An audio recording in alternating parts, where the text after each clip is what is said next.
की बात नहीं था।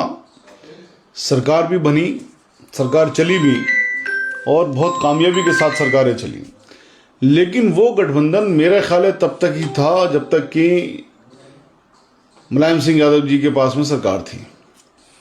मुझे याद है अभी भी जब इनकी सरकार बनी थी गालिबन 2011 में 2012 में उत्तर प्रदेश के अंदर, तो इन्होंने एक अपना मैनिफेस्टो में निकाला था कि हम मुसलमानों को रिजर्वेशन देंगे उनकी जनसंख्या के अनुपात से, यानी तकरीबन 19.4% मुसलमान उत्तर प्रदेश के अंदर हैं, उनको हम रिजर्वेशन देंगे। अगर मुलायम सिंह यादव जी रहते और वो उस वक्त सीएम बनते तो हो सकता है कि वो देते, क्योंकि जिस तरह का एक गठजोड़ रहा मुसलमानों का यादवों का, इसमें कोई शक की बात नहीं, बहुत अच्छा रहा वो। लेकिन वो सरकार फिर अखिलेश जी के पास में आ गई और अखिलेश जी की सरकार को बेसिकली आजम खान साहब अच्छा खासा संचालित करते थे। अब इन दोनों का जो गठजोड़ है, दरअसल ये दोनों ही एंटी मुस्लिम हैं, अखिलेश यादव भी और आजम खान भी। बहुत रेस्पॉन्सिबिलिटी के साथ मैं कह रहा हूँ, हमारी कौम बहुत ज़्यादा भावुक है, इमोशंस में आ जाती है। आजम खान को जेल हो गई, आजम खान को जेल भेज दिया तो उसके साथ हो गए। आजम खान उस खबीस जितेंद्र त्यागी का पार्टनर रहा है, जिसका नाम पहले वसीम रिजवी था, जो कुरान को चैलेंज करने के लिए उठ खड़ा हुआ था, जो ऑनरेबल सुप्रीम कोर्ट तक गया, उसको वहां से डांट पड़ी, उसकी पिटीशन डिसमिस हुई। तो ये उनका पार्टनर रहा है आजम खान। तो अपने कर्मों की वजह से वहां पर है। मुसलमान इन सब चीज़ों को भूल जाता है, बड़ा अजीब, बहुत सीधा है मुसलमान। इस देश का मुसलमान इतना सीधा है कि उसको हाशिए पर पहुंचा दिया इन पॉलिटिशियंस ने, जितने भी आज तक तमाम पॉलिटिकल पार्टीज हैं उन सब ने मिलकर उनको हाशिए पर पहुंचा दिया। उसके बावजूद भी मुसलमान इसी जस्तजू में है कि मैं किस तरह से अपने वजूद को मैं बचा लूं, किस तरह से मैं अपने वजूद को बचा सकूं। अभी कुछ दिन पहले ही मेरी एक बहुत बड़े मजहबी लीडर से मेरी मुलाकात हुई, इसी सिलसिले में हमारी बात हो रही थी क्या करना चाहिए क्या नहीं करना चाहिए। तो देखिए, एक चीज मैं आपको बताऊं कि 15 करोड़ या 25 करोड़ मुसलमानों को खत्म नहीं किया जा सकता। तो जो मुसलमानों के दिमाग में एक डर फैला दिया गया है, बिठा दिया गया है, दो तरह की चीजें हुई हैं इस देश के अंदर। एक तो 85% लोगों को यह डराया गया कि साहब ये 15% मुसलमान आपको खत्म कर देंगे, हमने इनको खत्म करना है, इनको ठीक करना, हमें वोट दो। तो 85% तकरीबन लोग 15% के खिलाफ इकट्ठा होने लगे, हालांकि नहीं हुए आज तक, अच्छे लोग हैं। उसी तरह से इन 15% लोगों को, मुसलमानों को डराया गया कि साहब देखिए अगर इनकी सरकारें रहीं, अब की बार ये 2024 में भी आ गए तो कॉन्स्टिट्यूशन खत्म कर देंगे, कॉन्स्टिट्यूशन खत्म कर दिया, एनआरसी लगा देंगे और ये कर देंगे और आपको ये बंद कर देंगे जेलों के अंदर, और आपको ये हिटलर वाला कांड कर देंगे, आपको हिटलर की तरह, जैसे हिटलर ने यहूदियों को मारा था उस तरह से मार देंगे। ये दोनों अपने आप में बड़ी विचित्र सी बातें हैं कि 85% लोग 15% लोगों से डर रहे हैं। वो 85% लोग, उनके दिमाग में ये नहीं आती कि यार 800 साल इन लोगों ने हुकूमत करी तब ये हिंदुओं को खत्म नहीं कर सके, आज तो हुकूमत में भी यही है, कहां से खत्म कर लेंगे। उसी तरह से 15% लोग ये बात मानने को तैयार हो जाते हैं कि हाँ साहब में खत्म कर दिया जाएगा। जब हम कुछ भी नहीं थे, 5000 का लश्कर लेके मोहम्मद बिन कासिम हिंदुस्तान आए थे, और आज कितनी बड़ी तादाद है। तो मुसलमान या इस्लाम खत्म होने के लिए नहीं है। तो ये मैं दूसरी चीज पे आपके पास में चला गया, ये इस चीज के इस जो मैं आपसे बात कर रहा हूं उसके लिए बहुत जरूरी बात है। तो आजम खान और अखिलेश जी दोनों एंटी मुस्लिम हैं। अखिलेश जी से जब हमने राब्ता किया, जब वो सीएम थे उत्तर प्रदेश के अंदर, हमने उनके घर का भी घेराव किया लखनऊ में जाकर के, हमने आंदोलन भी किए वहां पर जाकर के कि भाई आपने रिजर्वेशन देने की बात कही है मुसलमानों को, इनका शैक्षणिक स्तर कम से कम ऊपर उठे, नौकरियां इनको मिले, आप इनको नौकरियां दीजिए। तो अखिलेश जी ने तमाम जितना भी जो दमन करते हैं सरकारें, तमाम तरह से दमन किया, पूरी तरह से अपनी जितनी भी ताकत है सारी ताकत हमारा दमन करने में लगाई वहां पर। उसके बाद में आजम खान साहब का स्टेटमेंट आता है टेलीविजन के अंदर, वो बाकायदा स्टेटमेंट आप देख लीजिए, मैं आपको फिर दे देता हूं। उसमें उनके अल्फाज वही थे जो अमित शाह जी के स्टेटमेंट थे। अमित शाह के स्टेटमेंट याद है ना आपको, 15 लाख रुपए का तो जुमला था। आजम खान साहब का स्टेटमेंट सेम टू सेम था। अरे साहब रिजर्वेशन कहां दे सकती, वो तो जुमला था, वो तो इलेक्शन जीतने के लिए था। हमने इन लोगों के खिलाफ कानूनी कार्रवाई भी करी। अब आप मुझे बताइए, जब आप 15% रिजर्वेशन की या 19% मुसलमानों को रिजर्वेशन देने की बातें करते हो, इलेक्शन जीतते हो, फिर आप कहते हो जुमला था वो। आज की डेट में तो आप कुछ भी नहीं करें मुसलमानों के लिए। आपने देखी ना पॉलिटिक्स किस तरह के अपना सब कुछ चेंज किया है कि 85% को डरा दिया, 15% से 15% को डरा दिया इन 31% लोगों से जिनकी सरकार, जो लोग सरकार बना लेते हैं भारतीय जनता पार्टी के जरिए। तो भारतीय जनता पार्टी से 15% को डरा दिया, 85% को डरा दिया इन 15% से। तो इस तरह से करके जो अंग्रेजों वाली पॉलिसी थी डिवाइड एंड रूल, तकरीबन सब वही कर रहे हैं।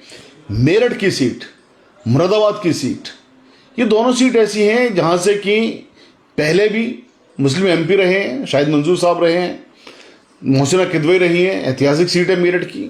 अभी यहाँ से मुरादाबाद से तो एसटी हसन साहब थे, जबकि उनके खिलाफ में कांग्रेस से ही मुसलमान ही लड़े थे, इमरान प्रतापगढ़ी साहब लड़े थे, उसके बावजूद भी ये यहाँ से लड़े।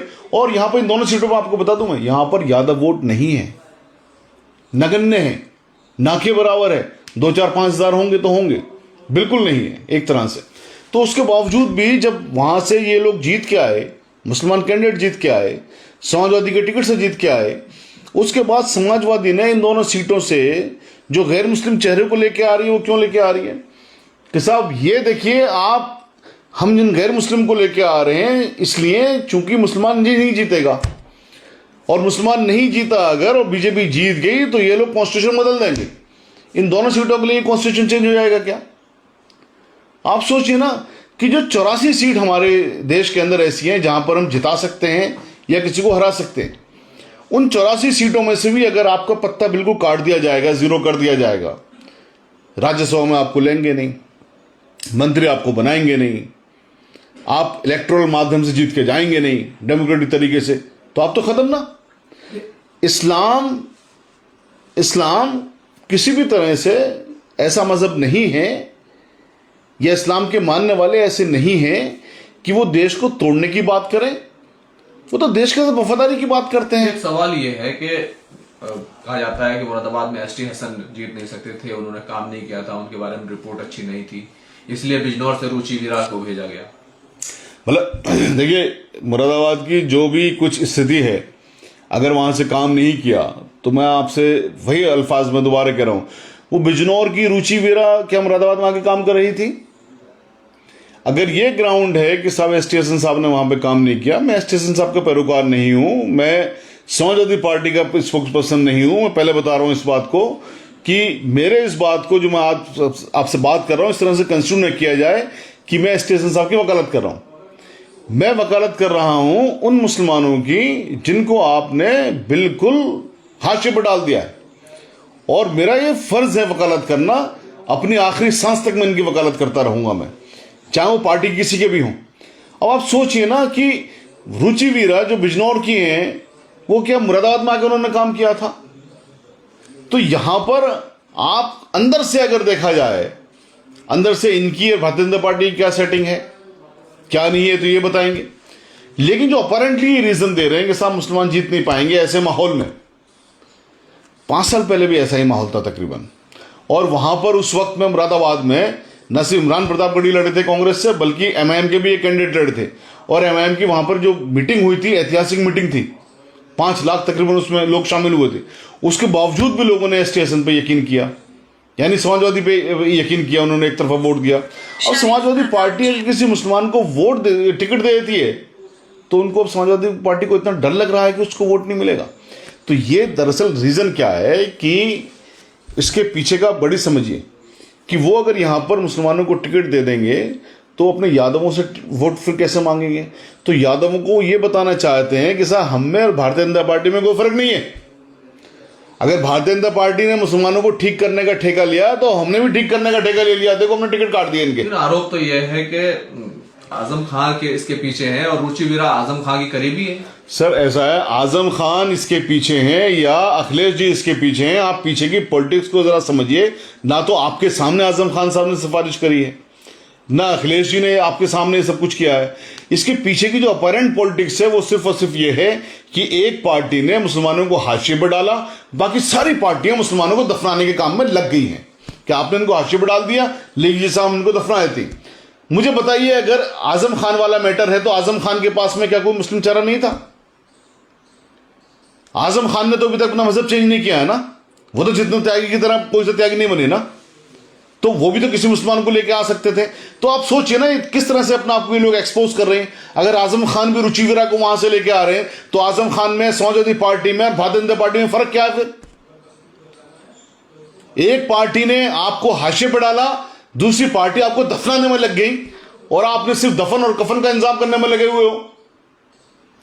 भाई कोई नहीं मार सकता आपको, कोई खत्म नहीं कर सकता आपको। ये डर क्यों लगा लिया आप लोगों ने दिमाग के अंदर कि साहब ये पार्टी आ जाएगी तो खत्म कर देगी कॉन्स्टिट्यूशन, खत्म हो जाएगा सब कुछ। आसान है कॉन्स्टिट्यूशन खत्म करना। अगर पूरी की पूरी पार्लियामेंट में सिर्फ भारतीय जनता पार्टी की सीटें आ जाएं तब भी कॉन्स्टिट्यूशन को चेंज नहीं कर सकते हैं। बेसिक फीचर्स कॉन्स्टिट्यूशन के कोई भी चेंज नहीं कर सकता है।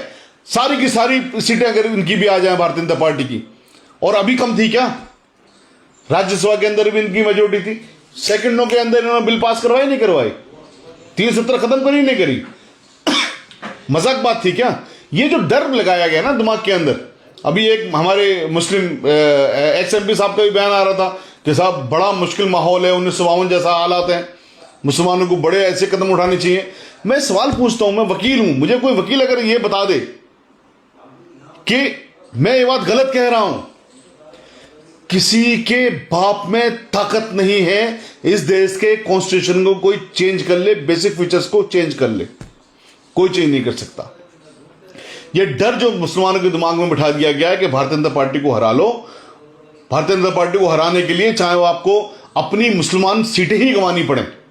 एक बड़ी बात यह है, बड़ी ताज्जुब की बात है, रामपुर में भी एक बाहर से कैंडिडेट देना पड़ा है। और तो क्या, और इससे पहले जिस तरीके से समाजवादी पार्टी ने राज्यसभा में किसी मुसलमान को नहीं भेजा उत्तर प्रदेश से, उसको लेकर के सलीम शेरवानी ने इस्तीफा दिया, तो क्या समाजवादी पार्टी भी अब एक डरपोक डर में जी रही है और मुसलमानों को अपना भविष्य का को लेकर के अब कोई अल्टरनेट ढूंढना पड़ेगा? देखिए, ये जो आपने कहा डर में जी रही है, मैं इसमें यहां पर इतना सा अमेंडमेंट कर रहा हूं। एक पार्टी ने कहा कि हम इनको हाशिए पे पहुंचा देंगे, उसने हाशिए पहुंचा दिया। ये पार्टी उनका कफन दफन करने में लगी हुई है।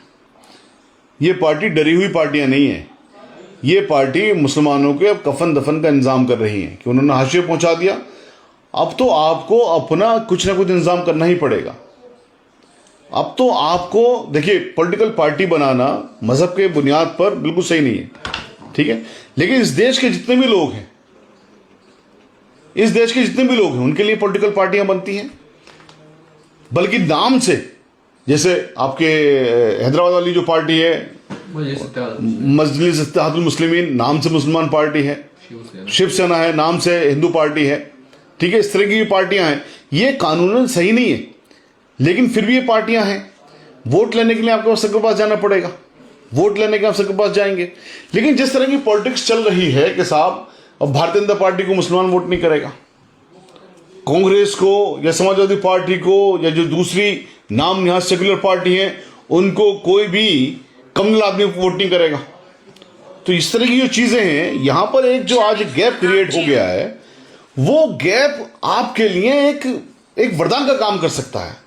वो आपके लिए एक माइलस्टोन है, वो आपके लिए एक ऐसी वरदान आपको मिल गया है कि जिस चीज की आपको जरूरत थी, 70 साल से आपके पास में नहीं था।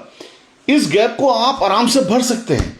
ये सही वक्त है गैप को भरने का, ये सही वक्त है अपनी लीडरशिप खड़ा करने का, ये सही वक्त है अपनी लीडरशिप खड़ा करने का। हमारे पास जो आज की डेट में कायदीन है, दरअसल वो हमारी लीडरशिप की बात ही नहीं कर रहे। वो अपने तो नाम को चमकाने में लगे हुए हैं, अपनी पॉलिटिक्स को चमकाने में लगे हुए हैं कि साहब सबके सब मुझे सपोर्ट कर दीजिए और मैं आपको कुछ भी नहीं दूंगा। उस तरह की पॉलिटिक्स की बात नहीं कर रहा हूं। लेकिन जितने भी इस देश के आज की डेट में जो कायदीन हैं हमारे मुसलमानों के, छोटे बड़े जितने भी हैं, उन सबको एक छत के नीचे आने की जरूरत है, उन सबको एक अपनी अम्ब्रेला पार्टी बनाने की जरूरत है। रुचि वीरा जैसे लोगों का, उम्मीदवारों का क्या किया जाए जो अब उनको थोप दिया गया है? देखिए, मैं आपसे फिर कह रहा हूं, आपके पास से सीट छीन ली गई। अब रुचि वीरा जीते या दूसरे कोई साहब जीते, आपकी तो आवाज पार्लियामेंट के अंदर अब पहुंचेगी नहीं। आपकी तो आवाज पार्लियामेंट के अंदर से खत्म कर दी गई ना। अब आप मनाइए उत्सव डेमोक्रेसी का, मनाइए उत्सव डेमोक्रेसी का, अपने आप को दफन करके, अपने आप को दफन करके आप उत्सव मना सकते हैं डेमोक्रेसी का, तो मनाते रहिए। लेकिन अब आपकी बात यह है कि आपने साहब किसी न किसी को वोट देना है, कुछ ना कुछ आपने करना है।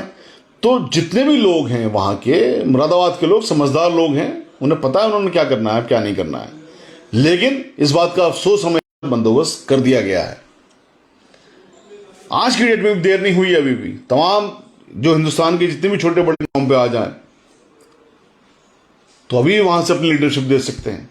अभी नहीं दे सकते, उसके बाद में दे सकते हैं। कोई ऐसी बात नहीं, कोई ऐसी आफत नहीं आ रही, खत्म नहीं होने जा रहे हम लोग इंशाल्लाह। और इन 2 सीटों को लेकर के, इन 2 सीटों को जहां पर आप लोग जीत सकते थे, इन 2 सीटों को निशाना बना करके ये मैसेज बिल्कुल साफ है, पैगाम साफ है कि आपके कफन दफन का बंदोबस्त कर दिया गया है। अब भी आप अगर नहीं उठे तो कोई आपको नहीं मारेगा, आप खुद ही अपने आप को दफन कर लेंगे।